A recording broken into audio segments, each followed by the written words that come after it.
Jeremiah, it's great to have you, man. Another episode of the service call by NexTech Advisors. Appreciate you spending the time with us today, man. Thank you. Thank you for having me. Yeah, man. We're excited. Jeremiah's, we're chatting with him from Baltimore, Maryland. We're based out of Salt Lake City, Utah. So we have winter upon us as well. I'm not ready for it. You're going to be spending a lot of time outside. You coach football, so you get it. But really excited to talk about BMC Services. As we kind of just kick this thing off, we talked about how, our goal is to help educate all sorts of business owners, specifically home services, on technology, specifically AI, right? It's such a cool buzzword. Everybody's talking about it. Everybody's using ChatGPT. We're going to talk about some things. But before we get started here, we'd love to just kind of hear about BMC Services. How did you get started in the industry? Walk me through your company real quick. Yeah, sure. So, BMC Services is a 100% self-performing minority business. Awesome. We're a mechanical contractor. We do full service, full suite mechanical. That includes plumbing and HVAC, refrigeration, piping, anything steam. Sometimes we do stormwater vaults. So when I came in, I started as an estimator, and then I moved my way up to the director of estimating.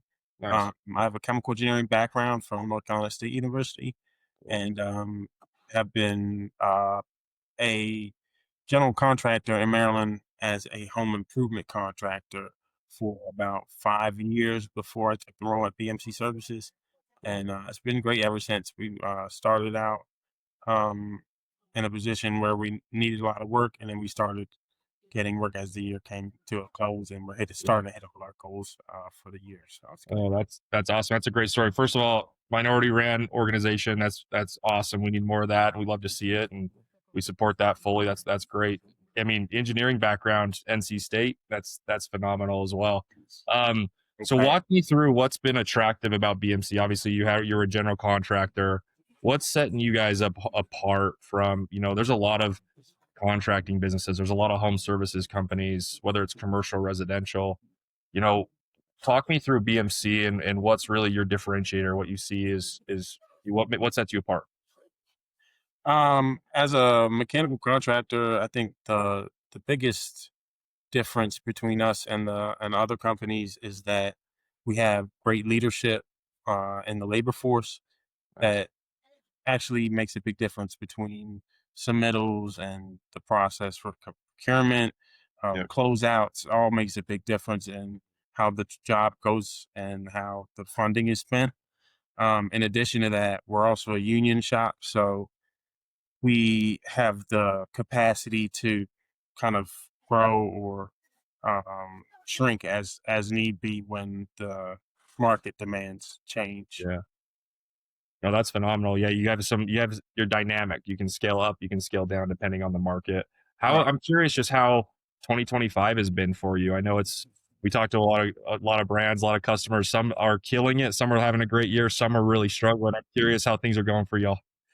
Yeah, I mean it's been a very interesting year. A lot of different things and changes in the market as the year went on. Especially anytime you have a change in the presidency, Yep. that always changes the market a lot, regardless of who it is. So when the tariffs came about and a couple of different government operations that affected construction, a lot of the projects are like on the BMC, as far as BMC services, a lot of our projects are like commercial projects and funded by a private owner in addition to state or government funding. So, Sure. so at the beginning of the year, it was things were very nervous. We're Yep. coming off of the holiday season. That's when I started up right in January. So I kind of felt that full wave. And then somehow, I guess the states and the municipalities did a good job of securing the funding that they needed to continue the projects that were already scheduled for the year and, Nice. and a couple years going forward. So we were able to secure several different bids moving Great. forward and started to hit our goals as years came to a close. That's awesome, man. Yeah, and it's interesting. Every whether it's home services, whether it's commercial contracting, it's you're a victim of the market, but there's always plateaus that kind of slow growth, right? And it Right. sounds like for you, the wall or that you kind of the big rock you had to overcome was kind of just economic changes, right? With funding and these types of things. I'm curious, what are the size? What's a typical size of project for you, your team? So, there were a couple different things that points that I wanted to touch on Yeah. as far as the company growth and the size of the project. Definitely because I do know that as the company grows, it's important for the company to have larger projects to continue uh, Hmm. the, the demand for the labor force. So starting out, we were kind of looking at about $3 million. Right. But then again, we still had some jobs that were $50,000, right? Sure. And then now we're kind of more in the $4 to $8 million range. Right. And even so, we're still taking on uh, jobs in the hundreds of thousands of Sure. dollars. That's fantastic. Is there any residential element to the business, or is this all commercial? So we do have residential side also. There's a service side to our company as well, Sure. and we do take on residential contracts as Oh, well. nice. Okay. I'm curious, you're right, as an estimator, and you may not have full, visibility into this. You probably do. I'm curious, right, as we're starting to really attack larger opportunities and larger contracts, mixing that with maybe some services business as well on the homes residential side. Right. How are you all going about marketing or lead generation to get these projects? Is it word of mouth? Do we just have good relationships in the area? Like, what's the strategy there about building the brand? So I think one of the best marketing strategies is bidding everything, Yeah. because put your name out there, regardless if you win or not. People see your name. So it also shows capacity, because if you can put out so many bids and they're accurate enough to fall within the average bid pool, then it kind of shows that you have capacity to carry those bigger projects out. Sure. In the residential, a lot of our residential work is in like multi-unit housing. We also Mhm. do sometimes could even do like like a replacement for a water heater. Sure. So just being well known, and then another thing is like when people see your name, to reach out. Like I think when you become like a part of your industry's community, Mhm. then people kind of know who you are, what you can do. So For sure. so staying involved keeps you connected, and the relationships, I think, have the biggest impact. Staying relevant. A lot of I like to say, out of sight, out of mind, in sight. Yeah. That's mine. So Love so when you're on the scene, a lot of opportunities present themselves, and you can kind of capitalize Yep. on those opportunities. Curious, and this is more of the commercial bidding process. I'm curious, where are you finding these jobs? Is this on, local government sites where they're putting out opportunities to bid? How are you finding opportunities to go and bid on? Like you said, you want to bid for everything. I agree with that tactic and that strategy. How are you going out and sourcing those opportunities? So there are a lot of different solicitation platforms, Yep. things like Building Connected, Smart Bid, um, Construct Connect. There's a more specific platforms that are tailored to government projects or emergency procurement, such Hmm. as like Gordian. We also use like Mid um, Maryland, which is also called Emma, which Hmm. and that's basically uh, all the invitations for bid in Maryland that are kind of basically on the state and the municipality funding level. Um, and then you see a lot of more of the residential contracts on the Construct Connects Sure. and the like I always say Blue Beam, but it's Blue Book, right? Blue Book, yeah, yep, Yeah, okay, yeah. got it. And so you're just manually going and kind of scraping these sites today? Most of the time, yeah. So Yeah, we have a couple different of our team members who one of their main responsibilities is to keep up with addendums, yeah, the solicitation sites all across the board. So we sure, just keep track of all of them, and then we make sure that routinely we're checking those sites got it. for new solicitations or rebids.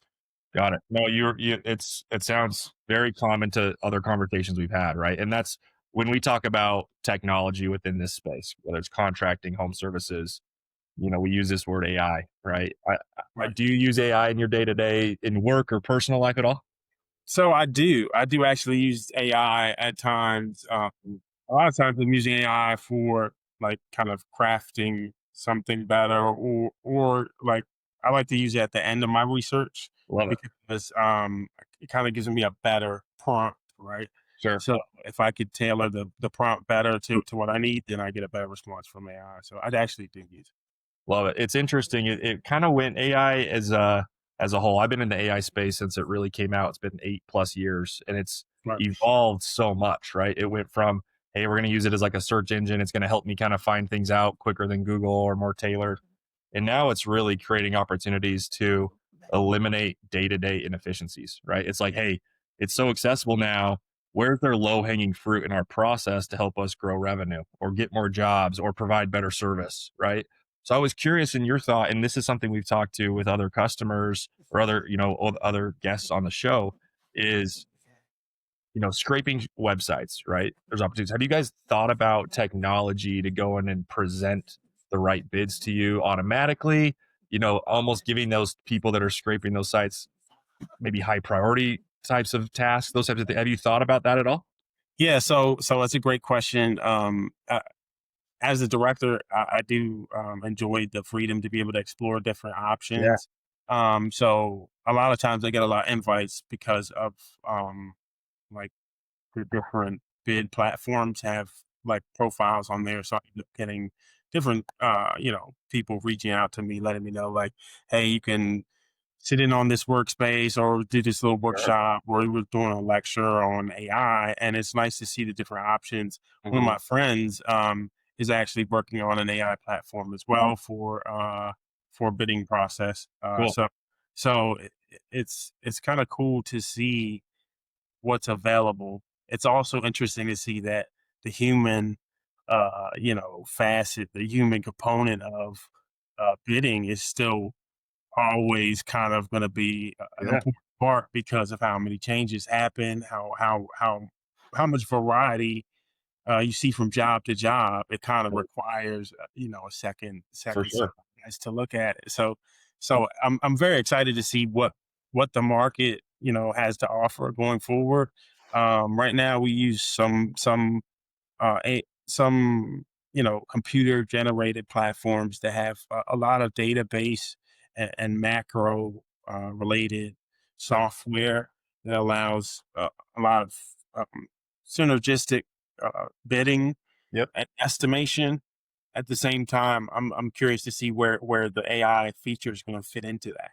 Yeah. That's what I love about this industry when it comes to AI and technology, right? Is because AI is not going to replace somebody going in and installing a commercial HVAC system, right? Right. Until there's robots that can do that, who knows if that's ever going to come?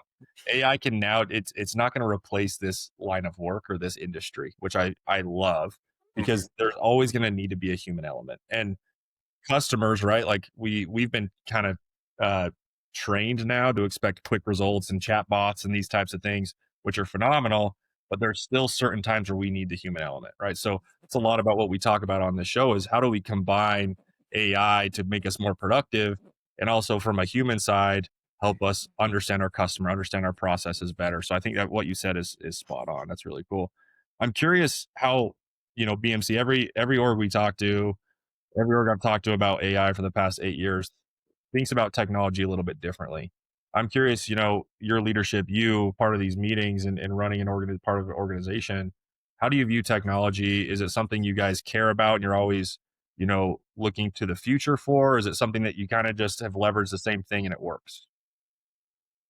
I think that technology is important because the quality of the experience at work creates and dictates how much productivity um, each individual and team uh, performs. I think that as technology becomes more convenient, more relevant, and more functional, we'll be able to perform better Yep. and provide better data for the market as well. Yep. No, I love it. I love it. I'm curious, what systems are you guys using from like a CRM perspective, bidding software? I'm curious what technology you guys are implementing or have implemented today. It's interesting. I think being a member of my department's team because we do use a lot of different softwares and a lot of different platforms. I feel like it's good to have kind of um, a palette of different softwares because Awesome. sometimes using what you have already isn't enough. So you have to have a couple backups. Sure. Um, for example, Adobe Acrobat is very easy to create documentation and edit documentation. At the same time, Bluebeam, which is a PDF reader, has a lot more functionality and marking capability that makes it a lot more applicable in different Sure. processes. So, Yeah. and it's all just bidding. So Yeah. so it's interesting to see how many different tools can be used for one project and then very few on another. For Um, sure. I'm curious with you mentioned Adobe and then Bluebeam as for your bidding. That's what you primarily use it for from a documentation standpoint, is for bidding. Yes. All right. Yeah. Very I nice. mean, so a lot of documentation, processing, paperwork, closeouts that as well uses Adobe, but specifically when looking for like bidding work, Yeah. I do find that I use Adobe a lot for reading and a lot for editing. But sometimes when I'm communicating with subcontractors or owners, CMs, GCs, Yeah. etc., I'll end up using Bluebeam to mark up things or just make things easier to use. So that's nice. And then we also use we were using one software that was kind of wasn't tailored to HVAC, and then we switched to Fast S, which is computer integrated Nice. takeoff software. So Oh, cool. that's been Yeah, that's great. That's a game changer. A lot of owners, a lot of, executives for companies we talk to, they always say, "Hey, we're juggling 5, 6, 7 different systems, and none of them really talk to each other, right? We're kind of bouncing in and out. We're having to download, drop it in, right? So maybe Bluebeam, right? You're doing all the marking, all the bidding there. Then we're having to drop it into Adobe to send out for signatures, whatever that may be. right. Then we have a CRM, right? We have a scheduling service. We have all these different things. They're not exactly communicating, and it creates some work. I'm curious if that sounds familiar to you. Definitely. We do use different platforms depending upon who the GC is. For Sure. example, sometimes you might see Procore. Another time you might see Building Connected because it is a part of the Autodesk Yeah. platform, which has a lot of other tools. So it's very important to have knowledge in all of these different platforms because Yeah. even if you do use it, just let's say Procore with your company, you might be dealing with an owner or GC or CM who doesn't Yeah. use that. So you have to Yeah. kind of tailor your process to how they do things. Makes total sense. Makes total sense. And that's something we work with a lot actually is how do we, make our process flexible enough to work with our partners, which would be a general contractor. That's awesome. I'm curious, from your perspective, future vision for your part of the organization, as well as just macro, your org at BMC, what's kind of the next phase for the team? What does the next, 12 months, 24 months look like?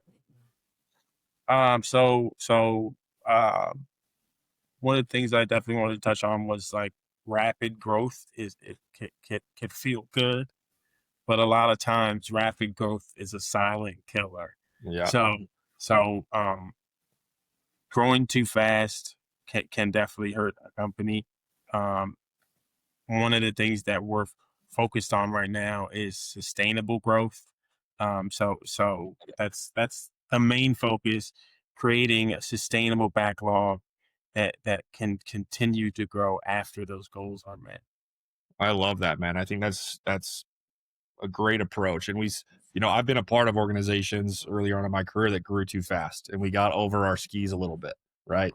To where you can't sustain it, or we don't have the systems in place to maintain it. It just becomes chaos. And we lose the forest through the trees a bit. It sounds, very similar to, I think the approach y'all are taking is let's make sure we have the right systems. We have the right approach. We have the right delivery mechanisms to go in and grow at a pace that we can continue to maintain while also blowing out our goals and being successful. I think that's super wise. That's Yeah, awesome. and to that point, like you mentioned, having that sustainability is critical. You don't want to overgrow and have things out of place, just like Brayden mentioned. And I'm curious your thoughts, Jeremiah, of in the next 3 to 5 years, what do you think businesses are going to be doing differently in your industry that is going to continue to help you grow but set you guys apart? Kind of over the next 3 to 5 years as technology is changing, right? Definitely, I think one of the best opportunities that the industry has is communication. So, communication is so important for coordination and closeouts.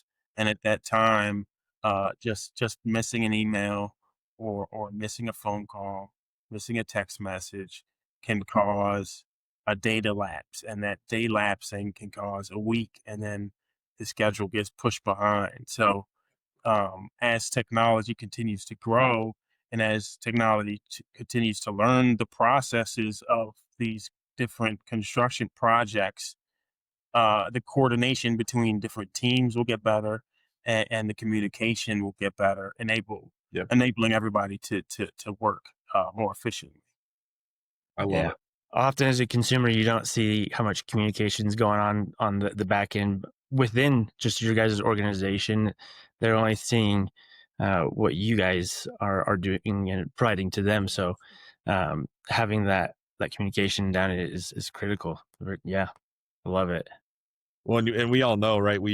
Like I said, we've been trained to expect instant responses, right? I Definitely. expect, I get on DoorDash way too often, and I'll order my food, and if it's 20 minutes later than they said, I'm pretty ticked off, right? So, and I can imagine, right, when we're talking about, 7-figure contracts, right? It is really important to be able to understand what your customer needs and respond effectively and quickly and not miss those opportunities, because there can be another contracting, service or organization.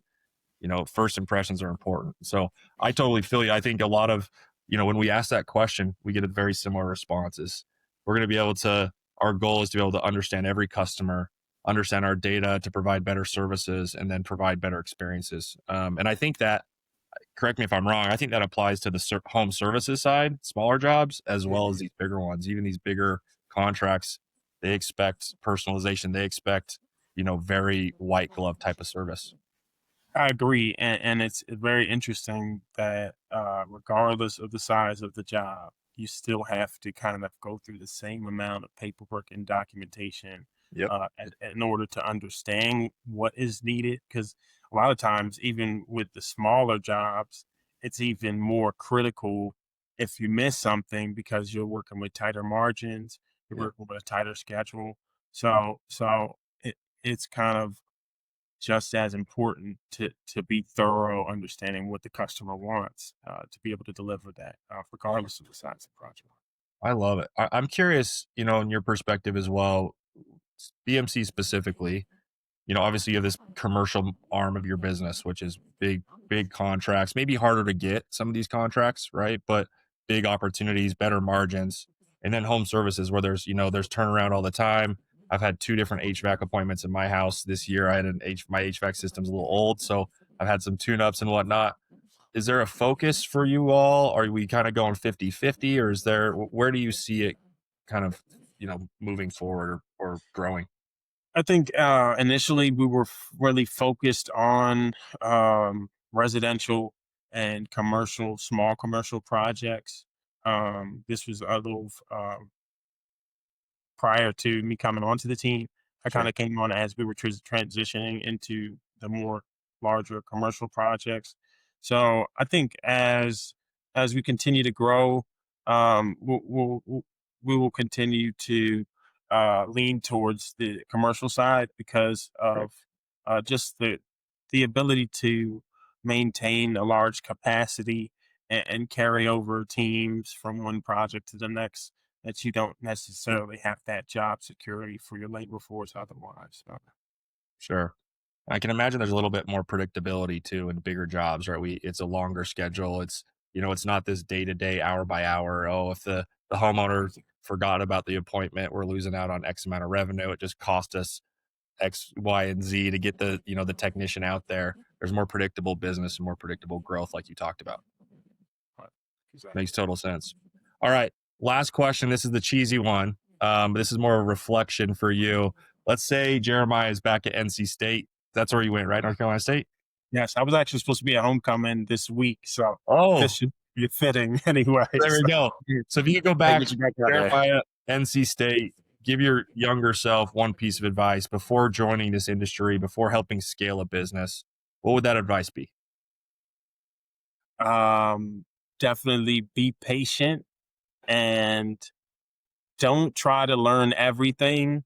Learn what you need as you go. Love it. Again, don't get over your skis. Yeah. That's kind of been a theme a little bit. Let's grow comfortably, but quickly at the same time. Definitely. I think one of the things I kind of always had a very strong passion for was understanding the system entirely.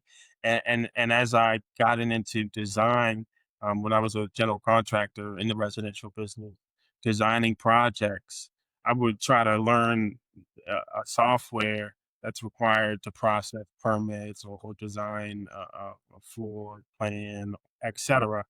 And I started by basically trying to learn the software, and I learned like I made no progress with the project. So then as soon as I started to try to build the project, I was just playing around with the software, and I'm learning the software as I find, finding what I need as I go. And it just happened way faster. And I learned the entire software platform faster than I would if I would have tried to just study it. Spot on. So, It's about the outcomes that we're trying to drive for our customers, right? And we'll learn it. yes. And ideally, right, I think that's where the future is going, which we talked about, is the software is just going to work with you. It's going to work as hard as you do. It is just going to be there, provide the information, make your job easier to go in and service your customers and make money, right? Technology, we shouldn't be a victim to it or, beholden to the tech. It should work for us, right? I think that's great advice. I love it. I find myself doing that too with new tools. I like get in there and I'm like trying to test features that aren't applicable to me at all. So I love it, man. Hey, this has been awesome. It was great chatting with you. You're a very intelligent person, and I'm impressed with what y'all are doing at BMC. Just the size of the contracts. I think the area that you're in, such a government, heavy government opportunity and public sector is phenomenal. I actually lived in Northern Virginia for a while, so I understand the market there. And I think just kind of emphasize or wrap a bow on this thing, sustainable growth, right? We're always looking to grow, but how can we do it in a way that's repeatable and scalable and sustainable for our team? I love that we're a minority run organization. I think that's phenomenal. I think we need more of those. So I applaud you all on that. And then, hey, technology, it's at our fingertips. We need to look at opportunities to maybe eliminate mundane tasks, automate some things, and make our jobs easier to focus on the customer, on the outcome, on the end result. Anything I'm missing? Not necessarily. I think you got it covered well. I really appreciate you guys inviting me on to your podcast, Brayden and Tor. It was a great time sharing each other's thoughts and brainstorming, make the industry better. Awesome, man. Cool. But thank you so much, Jeremiah. I appreciate you, man. Thank you so much, guys.